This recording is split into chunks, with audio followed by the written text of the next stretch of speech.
Hi friends, greetings to all. இன்றைக்கி விதைப்பு முதல் அறுவடை சீரீஸில் நம்ம பார்க்க போவது மஞ்சள். மஞ்சள் செடி வளர்ப்புக்கு நான் யூஸ் பண்ணியிருக்கிற மண் கலவை வந்து 3:3:2, அதாவது 3 மூட்டை செம்மண், 3 மூட்டை மாட்டு சாண எரு அண்டு 2 மூட்டை மணல். நீங்கள் மணல் கிடைக்கலனா பக்கத்தில் தோட்ட மண் யூஸ் பண்ணிக்கலாம். ஜூன் 16 இன்னைக்கு நாற்றெல்லாம் மாற்றி வச்சு 2 நாள் கழித்து வீடியோ எடுக்கிறேன். செடிகள் எல்லாம் வேர் பிடிச்சி வர ஆரம்பிச்சிருச்சு, எக்ஸப்ட் ஒரு செடியை தவிர்த்து. இந்த விதத்தில் நீங்கள் மண்கலவை வந்து தயார் செய்யும் போது கிழங்கு வகை செடிகளுக்கு வந்து இது கரெக்டாக இருக்கும். இந்த மண்கலவை வந்து கொஞ்சம் இறுக்கமாக இருக்கும், அதனால் வந்து செடிகள் வந்து நல்லா கிழங்கு வைக்கும். நாற்றுகளை மாற்றி வச்சு இன்னையோட 10 நாள் ஆகுது. செடிகள் நல்லா வேர் பிடிச்சி வளர ஆரம்பிச்சிருச்சு. மூடாக்கு மட்டும் இன்னும் போடாமல் இருக்கேன். கரும்பு சக்கையை தான் நான் மூடாக்காக பயன்படுத்துகிறேன். கரும்பு சக்கை நிறையவே கிடைக்கிது, பட் போய் எடுத்துகிட்டு வர தான் நேரம் இல்லை.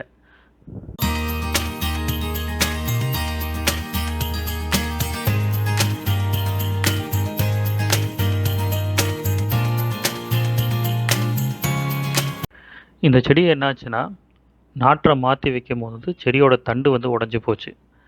இந்த தண்டை வந்து வெட்டிடலான்னு யோசிச்சுட்ருக்கேன். கிழங்கு மண்ணுக்கடியில் இருக்குது, அதனால் எப்படி இருந்தாலும் புது செடி வந்துடும்.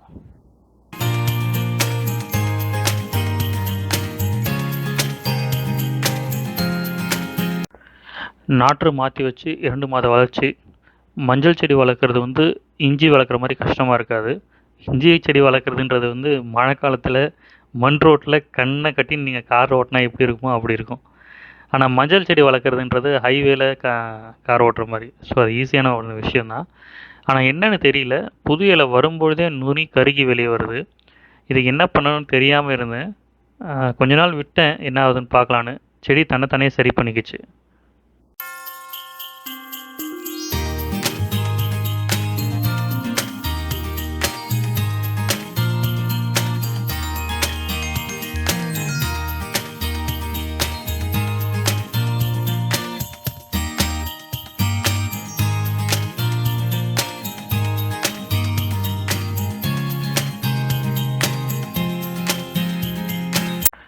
இது நாற்று மாற்றி வச்சு 3 மாத வளர்ச்சி.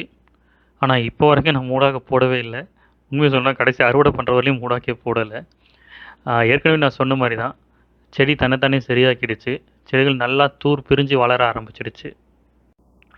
இது கூட்டத்தில் ஒரு கருப்பு ஆடு. சுமதி அம்மா கொடுத்த கிழங்கு கலந்துருச்சு போல். கருமஞ்சள்னு தான் நினச்சேன்.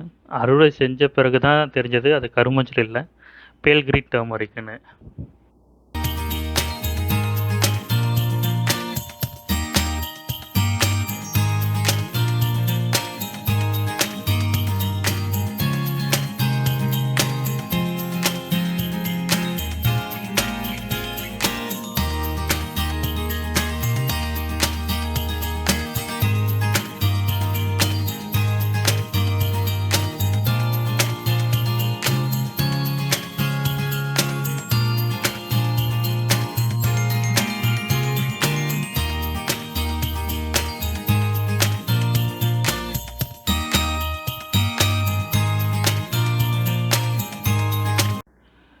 இது 5 மாத வளர்ச்சி.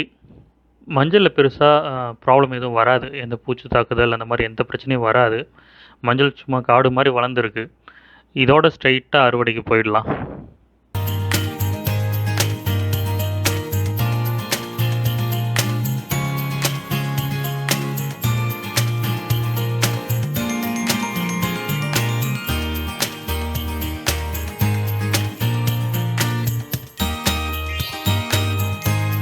கருணக்கிழங்கை தான் நான் முதல்ல ஹார்வெஸ்ட் பண்ணேன். அதோட ஹார்வெஸ்ட் வீடியோ வந்து நான் அடுத்த வீடியோவாக தரேன். கருணக்கிழங்கு அறுவடை பண்ணும்பொழுது மஞ்சள் செடி 9 மாதம் முடிஞ்சு செடி வாட ஆரம்பிச்சிருச்சு. மஞ்சள் அறுவடைக்கு தயாரான உடனே நல்ல செழிப்பாக வளர்ந்துட்டு இருந்த செடி இப்படி தான் வாட ஆரம்பிக்கும். இந்த பக்கம் வர 8லேருந்து 9 மாதம் ஆகும். அது வரைக்கும் நம்ம வெயிட் பண்ணோம். சும்மா மாதம் வேறு பக்கம் நோண்டி மஞ்சள் வச்சுருக்கா எவ்வளோ வச்சுருக்குன்னு பார்க்கக்கூடாது. செடி வாட ஆரம்பித்ததும் தண்ணி விடுவதை கொஞ்சம் கொஞ்சமாக குறைச்சிக்கிட்டே வரணும். செடியை நல்லா காய விட்டு அறுவடை பண்ணணும். அப்போ தான் கிழங்கு நல்லா திரட்சியாக இருக்கும். நான் செடி முழுசாக காய்வதற்கு முன்னாடியே ஹார்வெஸ்ட் பண்ணிட்டேன்.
மஞ்சள் முழுசாக ஹார்வெஸ்ட் பண்ணியாச்சு. இந்த ரெட் பக்கெட்டில் இருக்கிறது நல்லா வாஷ் பண்ண மஞ்சள். ப்ளூ பக்கெட்டில் இருக்கிறத வந்து இன்னும் வாஷ் பண்ணலை, வேரெல்லாம் கட் பண்ணிவிட்டு வாஷ் பண்ணணும்.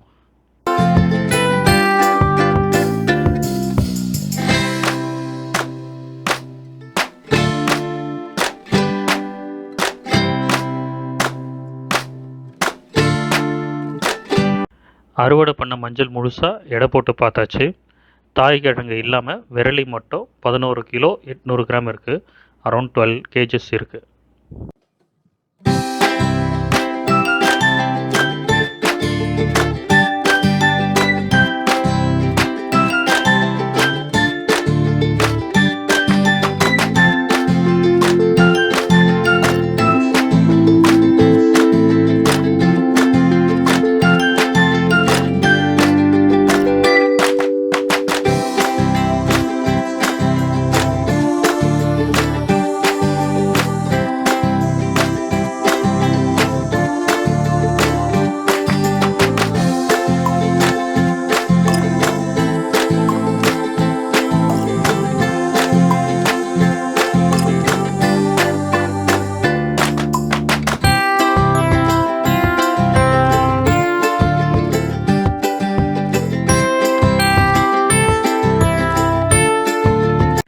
அந்த 12 கிலோ மஞ்சள் இல்லாமல் பேல் கிரீன் டர்மரிக் செடியை ஹார்வெஸ்ட் பண்ணதுலேருந்து மட்டும் ஒரு 650 கிராம் மஞ்சள் கிடச்சிது. ஒரு 3 இன்ச்சு கிழங்கு வச்சு அதில் இந்த ஒரு 650 கிராம் மஞ்சள்ன்றது ஒரு நல்ல அறுவடை தான். வீட்டு தோட்டத்தில் அறுவடை செஞ்ச இந்த மஞ்சளில் வீட்டிலேயே எப்படி மஞ்சத்தூள் செய்கிறதுன்னு அடுத்த வீடியோவில் பார்க்கலாம். நன்றி.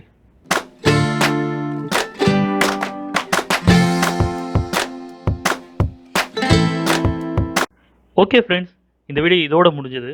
உங்களுக்கு இந்த வீடியோ பிடிச்சிருந்தா வீடியோவை லைக் பண்ணுங்கள், கமெண்ட் பண்ணுங்கள், ஷேர் பண்ணுங்கள், சேனலை சப்ஸ்கிரைப் பண்ணுங்கள். மறக்காமல் ஃப்யூச்சர் அப்டேட்காக பெல் பட்டனை கிளிக் பண்ணுங்கள். தேங்க்யூ.